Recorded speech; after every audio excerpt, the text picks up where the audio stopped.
സമസ്ത കേരള ഇസ്ലാം മത വിദ്യാഭ്യാസ ബോർഡിന്റെ നേതൃത്വത്തിൽ 24-25 തീയതികളിൽ നടക്കുന്ന പൊതുപരീക്ഷയുടെ നാട്ടിക ഡിവിഷൻ ഒരുക്കങ്ങൾ പൂർത്തിയായി.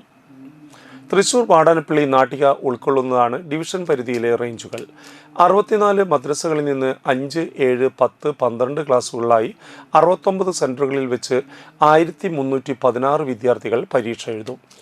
ഡിവിഷൻ കേന്ദ്രമായ വലപ്പാട് ബാബുൽ ഉലൂം ഹയർ സെക്കൻഡറി മദ്രസയിൽ വെച്ച് വിദ്യാഭ്യാസ ബോർഡ് സൂപ്രണ്ട് മുഹമ്മദ് അൻവർ റഹ്മാനി സൂപ്പർവൈസർമാർക്ക് പരിശീലനം നൽകുകയും പരീക്ഷയുടെ സാമഗ്രികൾ വിതരണം ചെയ്യുകയും ചെയ്തു.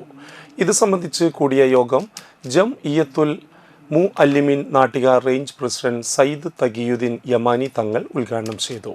Thrissur range general secretary VP Usman Wafy അധ്യക്ഷനായി. Nattika range secretary PP Musthafa Moulavi ആമുഖ പ്രഭാഷണം നടത്തി. വാടാനപ്പള്ളി റേഞ്ച് പ്രസിഡന്റ് അബ്ദുൽ കരീം ദാരിമി പ്രാർത്ഥനയ്ക്ക് നേതൃത്വം നൽകി.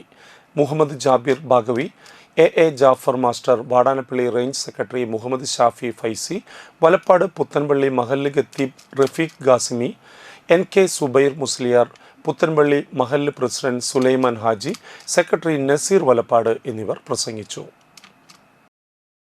ഇവിടെ വന്ന് ഓരോരുത്തരും ചെയ്യേണ്ടത് ഐഡന്റിറ്റി കാർഡ് ഒപ്പ് വെക്കലാണ്.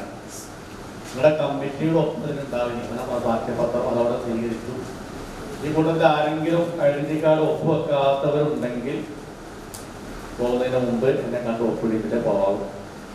അവസാനം വന്ന ആളുകൾ ഉണ്ടാവുകയുള്ളൂ. പിന്നെ വളരെ ശ്രദ്ധിക്കേണ്ട ഒരു കാര്യം, പകരം വന്ന ആളുകളാണ്. നിങ്ങൾ കമ്മിറ്റിയുടെ എഴുത്തുമാണ് നമ്മളതൊക്കെ ഇപ്പോൾ ഏൽപ്പിച്ചിട്ടുണ്ട്. ഈ കമ്മിറ്റിയുടെ എഴുത്തോടുകൂടെ ശ്രദ്ധിക്കേണ്ട ഒരു കാര്യം, അഡീഷണൽ ഇങ്ങനെ പകരം വരുന്ന ആളുകൾക്കുള്ളതായ ഒരു